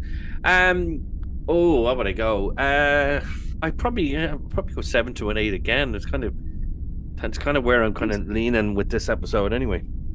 I was going 6 to 7 to me personally. I think that kind of equates to 7 because I'll meet you at 7. I'll meet you at 7. Yeah. Like, I feel like unless it's something that is like a huge character 180 for somebody, I don't think you can mark it on 10 just based off one person. I think you do need to have like a couple of players involved in this category to make it work. Because I'm thinking like, I was kind of working on something like, say, the City on the Edge of Forever was actually my point of reference, because that's one where like all three of the main characters there are affected by the events there, and it's very telling. Now the problem is that they don't really carry it on into the show because that was the style of the time. But at least that way, like the character performances were funny, in a sense, for something like, say, Little Green Men. You know, that's another point of reference there as well. But they were consistent and they worked, and you know, kind of like was a bit meaningless in the end. But at least it was an ensemble as opposed to just one person having a really good day. And that's the difference of the category. You need to have a couple of people working on that as well. So then that leaves it then with consequences. So Jerry, you've been alluding to it since the start of the episode. So I think you have every right to let the people know why this episode is important. This to me is the most important category for this particular episode, and this will certainly be judged highly, because this episode was done purely on the aspect of it changing to Paul, because from this episode onwards, she can't control her emotions properly, because now she will have an addiction to Trillium, and she won't be able to control that properly. So she'll have to go to Phlox, who she doesn't like doing. She has to go to Phlox. She has to understand, but her emotions are still getting the better of her. And that leads into the really only proper romance of Enterprise, and that's between her and Tucker. Yeah. And it's because of this episode, because what happens in this episode, that happens at all. And it's the first Vulcan-human relationship in Star Trek. Now, obviously, it has happened before this, but in terms of timeline, in terms of canon, this is going to be the first interracial Vulcan and human pairing that we've had. And that's effectively setting up for that. Now there is the minor effect as well of that one line that that Archer says, because Hmm. he says he needs to do and say and do the things that keeps him human. But by the end of this series, he has done the opposite because Yeah. he has attacked people, innocent people. He's taken things from them. He has tortured people. He has tried to kill people, all in his pursuit of this indie. And it has certainly it took a lot of what was human about him away. Yeah, And that does exactly. lead that does lead into season 4. And is he the same person? No, he's not. But this is the setup for it. Now it's a very, very subtle setup, but it is set up nonetheless. But this episode, and again, we're kind of, it's all down to Paul. It's all down to her. And this episode was purely put in. It's purely there to see her lose control, to Hmm. have her exposed to this, and to then that lead on to then she has an addiction to the trillium, that she can't control her emotions. And because she can't control her emotions, she has a little fling with Tucker that then leads into something more. And Yeah. that's essentially that's the main consequences of this. So I would judge us highly, because even though the Archer thing was very, very subtle, it still led to something quite significant in Enterprise, because this is the captain, and if the captain loses it, then what? How does the rest of the crew go? And then, of course, it leads to this relationship between Tucker and Paul.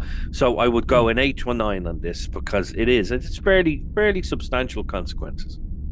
Yeah, do you know what? I think I'll match your score there. I think you argued very well there, and I think the points you made there were quite fair because again, much like we were kind of saying almost at the top of this review, we don't normally review episodes like this because sometimes what's the best way of describing this?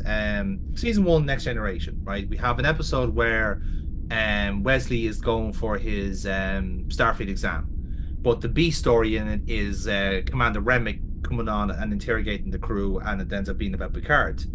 That inherently is a bit of a write off an episode. It's a bit of a meh episode, but it leads to the episode Conspiracy, which is a substantially better episode.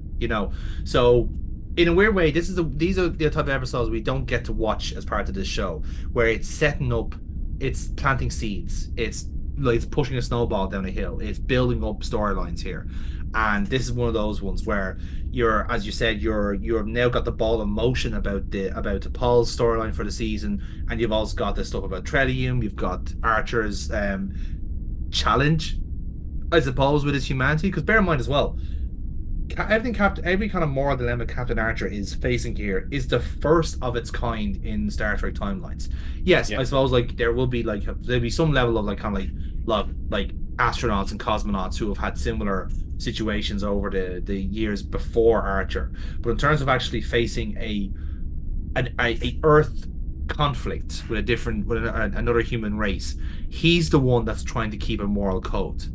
Yeah. Why is he doing that? We don't know. Maybe it's because he doesn't want the Vulcans to be proven right. Maybe it's because he has his vision for humanity in the end, which in the end he actually does. And because he's a pupil of Zephyr Cochrane, and he spoke the good word as well.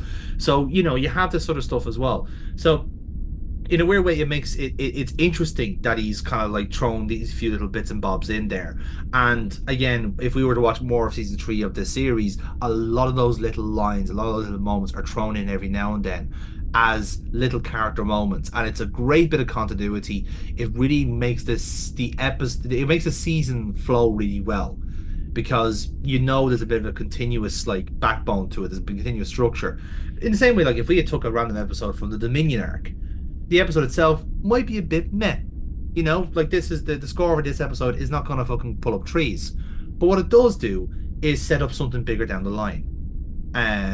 And that's where that bigger down the line is the episode we would be reviewing. We wouldn't have been reviewing the episode where the seed was planted. We're enjoying the fruits of it in the episode we're reviewing. So that's the kind of the difference there.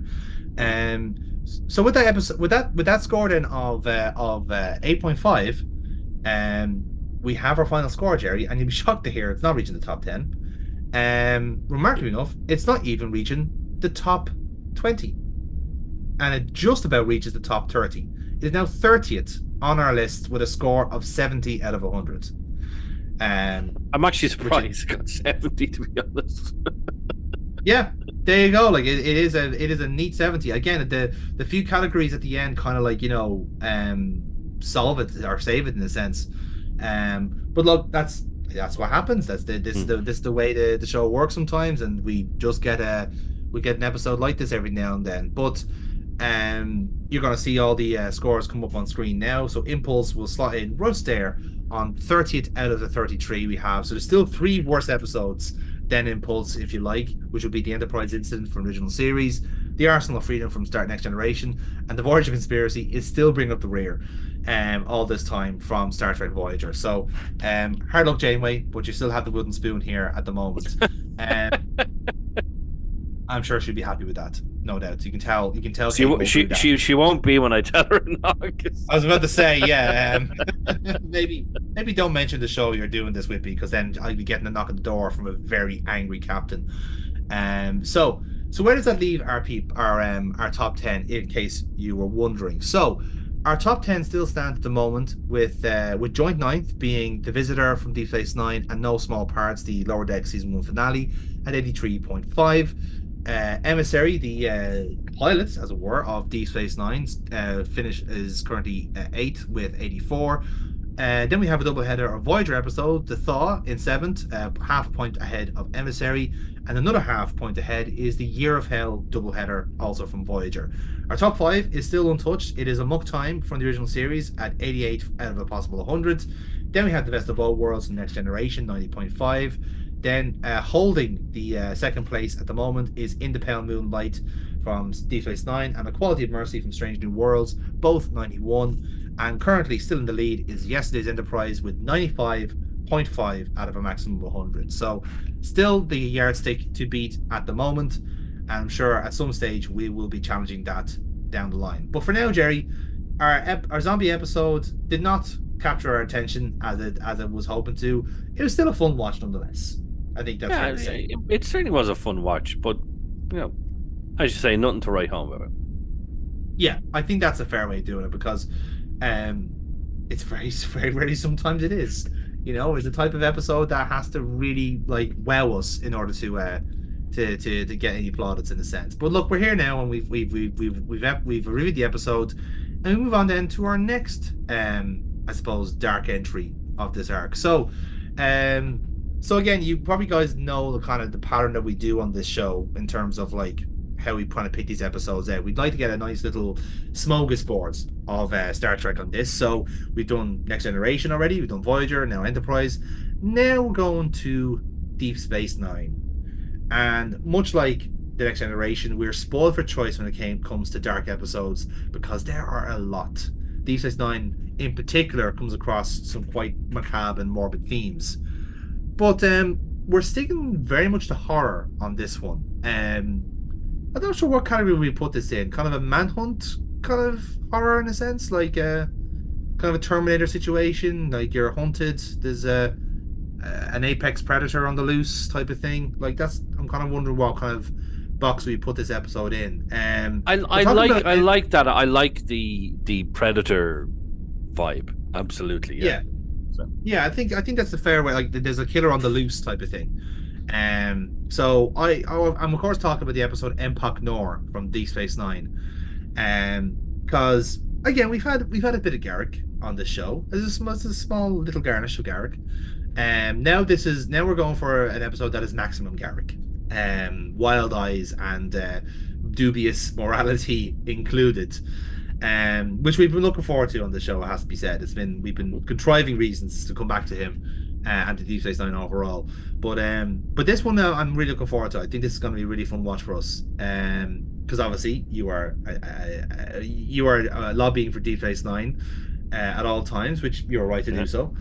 And Empok Nor, I think, is going to be one of those little sleepers. I think that's gonna really wow us when we watch it.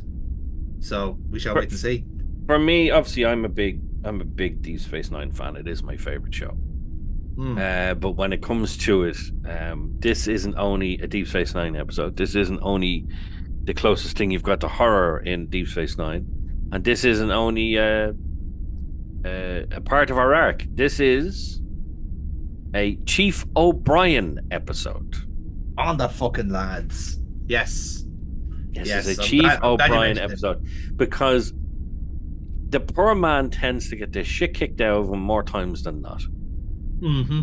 And we finally have an episode where he gets to show how badass he actually is.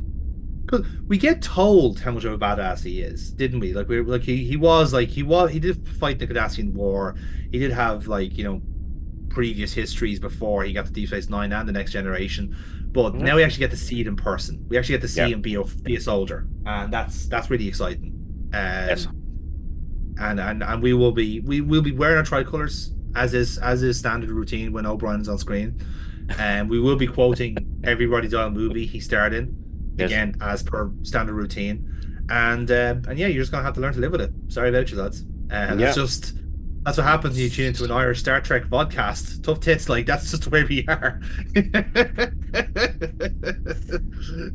But anyway, so that's the end. That's the end of our episode for tonight. And as is always the case, we'll see how it's happening in the life and times of Jerry Soul. You are the bigger star out of the two of us here. So what's been happening with yourself? Obviously, you've got some news in your capacity as host of Dublin Comic Con because you get to see some very familiar faces to us here on the show.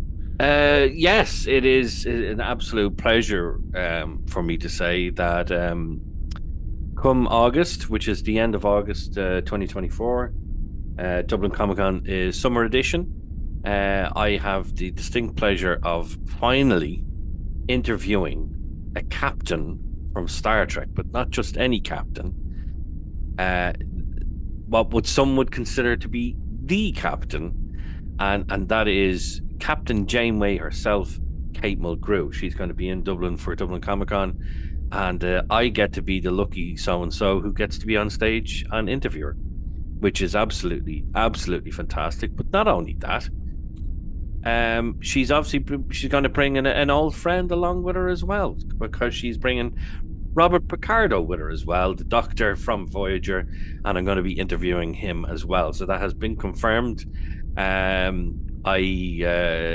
had to do a little bit of fast talking, and I would say she says co-host. A lot of other people say co-host.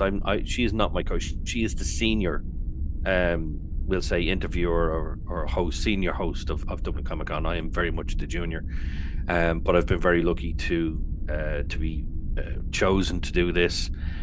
We did have we made a little video at the end of the last Comic Con where we did rock, paper, scissors, best 2 hour tree to see who would be interviewing Kate Mulgrew. And obviously it was a piss take because it'd been decided beforehand that I was going to be doing it. She graciously she graciously stood aside and allowed me to interview them because she knew I actually have this agreement with her. And some people will look at me and go, "The fuck type of agreement is that?" The agreement is that if any Star Trek guests come along, I will get them. Mm-hmm. If any Star Wars guests come along, she will get them. Now I realize, and this could be to my detriment, because obviously when it comes to these type of events, they try and get the biggest stars possible. So there is a possibility that you could get the likes of Ewan McGregor, that you could get Hayden Christensen, that you could get Pedro Pascal, that you could, in whatever universe this might be in, La La Land probably, Mark Hamill. And I've effectively put my name out of the hat to interview those. But as I said to her, I said, listen, you are being gracious and nice enough to allow me to have the Star Trek guests that I want. So all I want to do is to be able to meet whatever Star Wars guests you do, just to go up and shake their hand and say, pleasure to meet you. My name is Jerry, blah, blah, blah. If you need anything, let me know. But I'm very happy with the fact that I'm going to be interviewing both Captain Jamie and the Doctor from Voyager. That is Mm. fantastic. I have heard a few little nuggets about more guests coming along. Can't reveal anything just yet. Not just yet. We can't get you But into, so what's that? can't get you into trouble yet. No, no, definitely don't get me into trouble yet. But if these guests do come to fruition, summer is summer edition of Dublin Comic Con is aiming to be the biggest yet, and that is saying something because we have had some huge guests. So yeah, watch this space. I'm for during the next episode, I might have a bit more of Exactly, a yeah. bit more leeway to be able to reveal these things. But yeah, we will certainly see. But very much looking forward to it, and yeah, I can't wait. It did to me. Kate Mulgrew is definitely a dream come true. I ever since I started doing the interviews at Comic Con, the dream to me was to get a captain, Yeah. to get a captain from Star Trek. Obviously, the other three would have been very, very, very difficult to get. With, you know, Shatner wouldn't, he probably wouldn't come to Europe. Patrick Stewart is just Patrick Stewart, you know. And of course, Avery Brooks is retired now, and he doesn't do anything like this. So I'm just very, very lucky that, like, the way I look at it is, in terms of my favorite captains, and we're looking at the four now. We're not looking at anyone else. We're looking at the four. It would be Cisco for me is the top. Picard and Janeway are next, and they're pretty much side by side, and then Kirk next. So I get to interview just one of my dream interviews with Kate Mulgrew, because it's not yeah. So I can't wait, and Robert Picardo is just going to be. I know he's going to be hilarious. I know he's going to be hilarious. So of course, like he's so multi-talented as well. Like I mean, like he's he does so many things in his spare time, and of course, he's not just a Star Trek he's a Stargate acquirement as well. So exactly, and it's funny. It's funny you should mention that, because I recently did a small Comic-Con down in Kells. It was my first. It's my first time doing costuming for a couple of years now, because I just haven't had the time. Can't do it at Comic-Con anymore because I'm so busy. So I went dressed as Emperor Palpatine, as I normally do, and it really the bug came back to me, and I was like, oh, I really want to do this again. I really want to do costume again.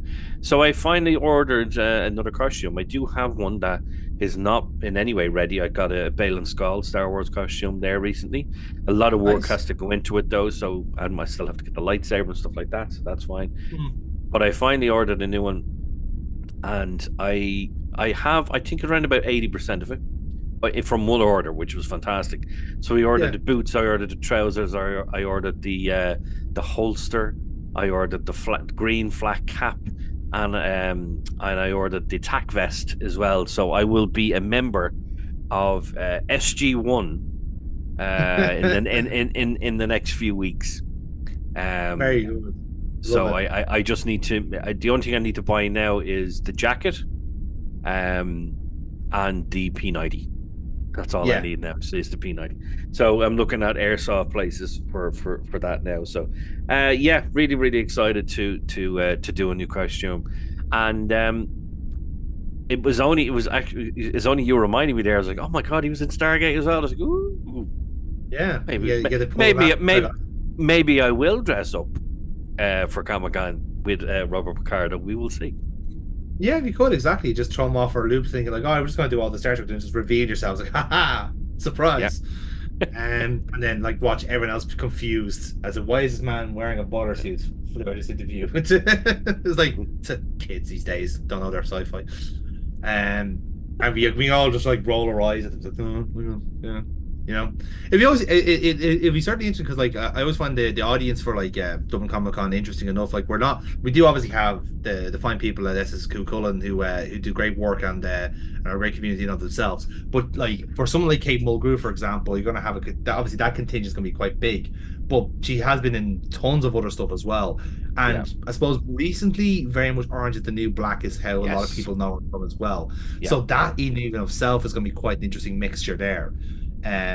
likewise with Robert Picardo, you can say like he has quite deep roots in sci-fi generally. Like he's not they're not just the only two things he's appeared in. He's appeared in quite a lot of other shows Yeah. and sci-fi in particular. So he that will be a very sci-fi audience, I think. Which Oh, I think would be very 100%. I agree with you there. I think both interviews are going to be quite difficult in the sense that I'm going to have so many questions to ask that I need to make sure I yeah. pick the right ones because just an hour is just not long enough.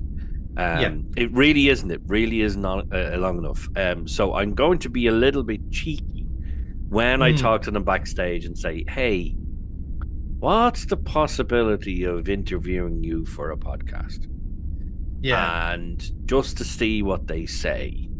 And if they say yes, I'm like, oh, we're away. We're away. So yeah, we will see. I'm going to chance my arm, and I think probably the best person to talk to will probably be the agent that's there with the two of them. I think that'd be So a fair shout, yeah, but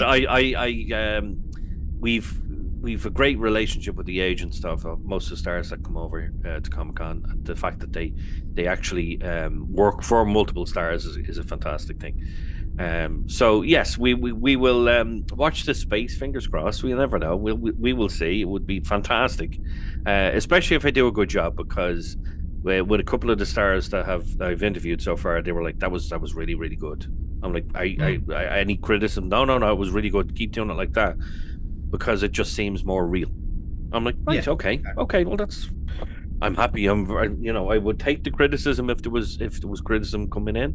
I will certainly Mm. take the praise when it's warranted. Absolutely. But yeah, very very Fair very enough. happy.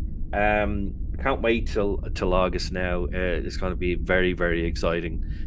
All I'll say is then it's like, well, if this is what August is going to be, how is March going to top it? So Exactly. That's the difference now. That's the trouble. They we always have we will so we will see. So yeah, um, the pressure's on. yeah, I had a quick conversation with Olivia about certain stars, and I said, well, if we got this star over, I'd have to interview. No, you can. So there is one star that we've both agreed that we have to fight to the death for. Either fight to the death or have a double panel. So it'd be the two of us going out, asking questions, and that would be Ian McKellen. In fairness, yeah. In fairness, that's a whole day's worth of a panel. To be fair, isn't it? It's like Yeah, everyone come and go. Comes Ian McKellen of many faces, of many acts. yeah. Like To now we're me, moving on to the X-Men hour. State your business. Ask your question. yeah. To me, Right. I'm like, no, that would be the dream, the Yeah. dream, the dream. Yeah, absolutely. So yes, hope to see all of you fine people at Dublin Comic Con. Absolutely, and as you do more episodes on the run up, there will be more information available, more guests for Jerry to get excited over, and for all of us to get excited over, indeed, because we are sci-fi fans of this channel. We do want to see familiar faces, and I guess it's going to be great. They're going to be looking forward to seeing the panel live as well. Myself, I'm going to be definitely be there. Had every intention of being out of the country for that week, but decided to cancel it just to go to Dublin Comic Con. So that should tell you how dedicated we are to the cause here, ladies and gentlemen. So. Up to that point, though, Jerry, again, thank you very much for jumping on. Greatly appreciated to have your time and your company as ever. And of course, for you, lovely people watching at home as well. By all means, let us know if you agree with our score of 70 for the episode Impulse. Were we generous? Were we tough? Were we unfair to the zombie Vulcans? I keep saying Romulans. I don't know why. Zombie Romulans just seem so natural. Yeah, it they actually roll off, does. Yeah, doesn't he? Zombie Romulans. It's like a cocktail. It's great. So yeah, so let us know if we were unfair to the zombie Vulcans. We'd just like to hear from you generally about other episodes you'd like us to review, other arcs you think we should try out, and indeed anything that we think is worth our examination. Obviously, we are doing this on a fairly regular basis whenever myself and Jerry are available. But if you want to watch any of the other episodes of this series, you have a playlist here on the channel you can click onto and watch to your heart's content. Pick and choose which ones you want, or watch the entire thing. I'm happy either way because it's good for the algorithm. But what else is good for the algorithm is if you subscribe to Nerds of Us here on YouTube and hit the bell, because my social media has taken a toilet sink since Elon Musk took over Twitter. I'm not calling it X, it's still Twitter. So you can best keep up to date with everything that's happening on the channel by hitting that bell and let you know of any of the stuff that we're uploading on the channel, whether it be this show or any other various different types of content that we do on this show. We're not a one-trick pony. We do quite a lot on this channel. So by all means, give us a subscription if you enjoyed our content, and hopefully it'll be something else for you to enjoy. But that's all the plugs over for now. Jerry, until next time, until we encounter Soldier O'Brien and Evil Eyes Garrick, we just have this one last message to leave with you.